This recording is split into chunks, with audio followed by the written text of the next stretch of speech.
It had rained through the night. We had hoped for clear skies in the morning. We looked towards the Gompa at Upper Pisang. The clouds seemed to be still thick, and the rain showed no signs of letting up. On a clear day, we would have had a fabulous view of Annapurna too.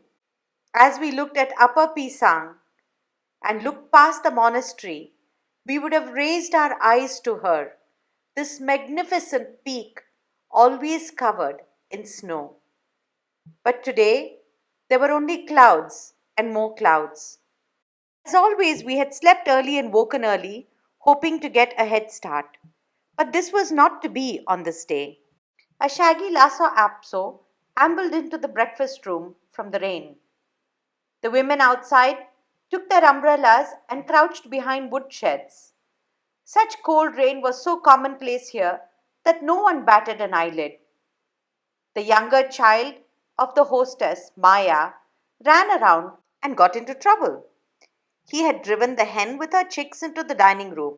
We watched him chase the hen and the chicks, and we watched Maya chase him. It was ironic that our hotel was also called Maya.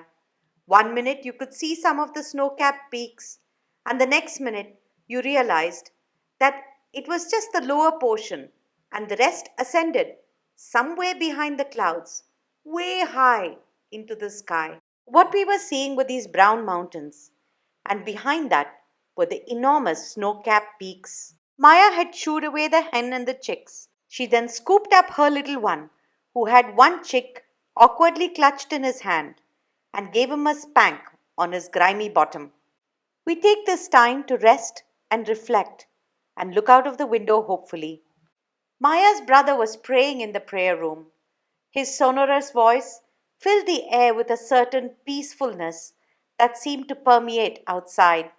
I watched the rain drench the heavy yak pelt that lay outside. For an instant, we saw a peak. Was that Annapurna too? Wouldn't that have been spectacular? But Annapurna too, we knew, was way beyond this frame.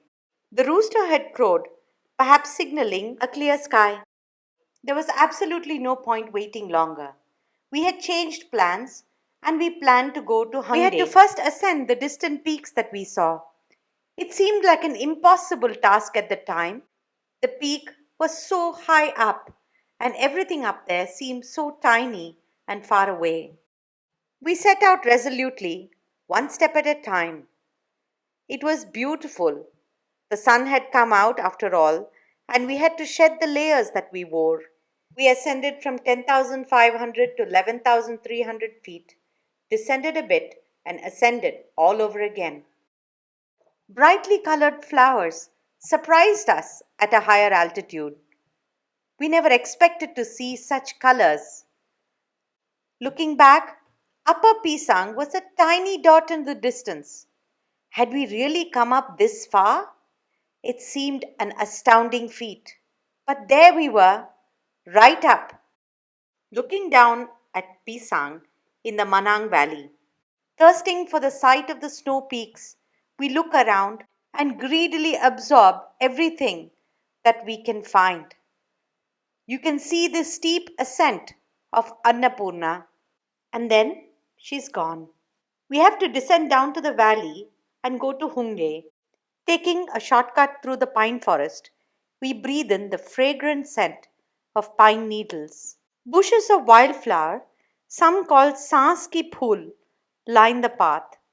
Others are just pretty wildflowers. Thanks to the recent rain, the stream is swift flowing and appears treacherous. A chukar partridge watches us from a stone wall. We have reached a flat plain. There's a lot of dung on the pine needles, and there is the source of the dung. The horses had fine pasture here. Humde even posted a tiny airstrip.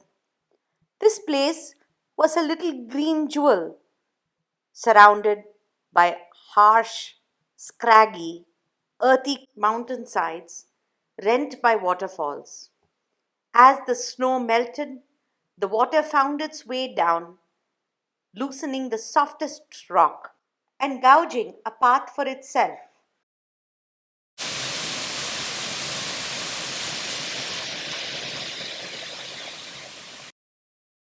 this high altitude valley is surrounded by peaks.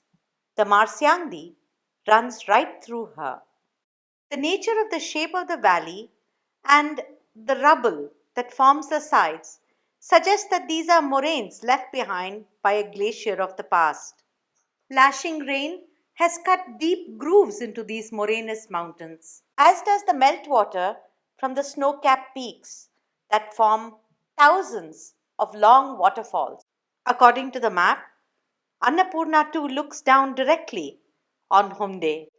Perhaps this is Annapurna too. Our imagination would like it to be. The map reveals the high peaks from Humde. Perhaps what we saw was only Upper Manang. The snow capped peaks, the water worn mountainsides, and the green valley tell their own beautiful tale. We're almost down at the valley. As we enter, we take in the scenery, the view of the peaks all around us. It is indeed magnificent to be surrounded by such mountains. Cold. This is the perfect place for a young colt to learn to frolic and graze the fresh grass. Her mother is not too far away, looking over her as she grazes.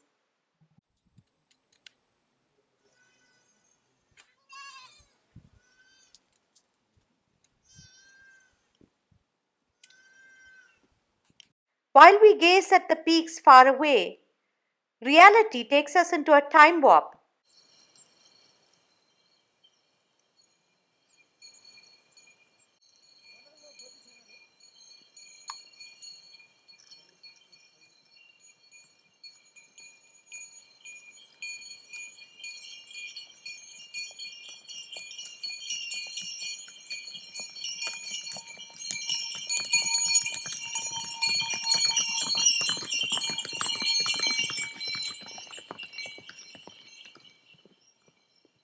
These modern cowboys were preceded by a group that wore ornate hats and robes. Their horses also jingled merrily as they sped past us on this high plain. Now that we were on level ground, we looked all around us. The peaks were magnificent, ethereal, distant, but very, very real. Somewhere behind what we could see were mountains that were far taller, inaccessible to most, except those with deep pockets and a greed to summit.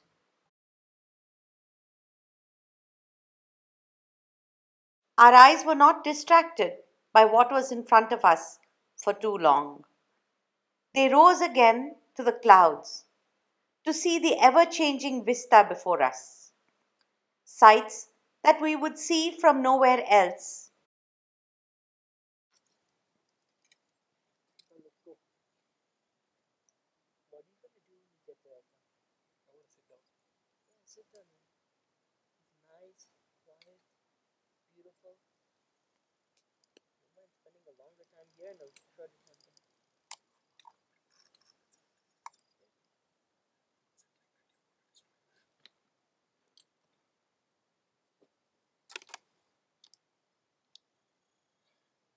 The scene changes rapidly as night comes and envelops the valley. It becomes darker and darker, more ominous to some, but to me, it was exciting to see the snow glow in the darkness far away. You could hear the cries of the animals. A dog barked incessantly later that night, until dawn almost. But right now it was silent. And above all, you could hear the Marsyangdi as she roared her way through the valley.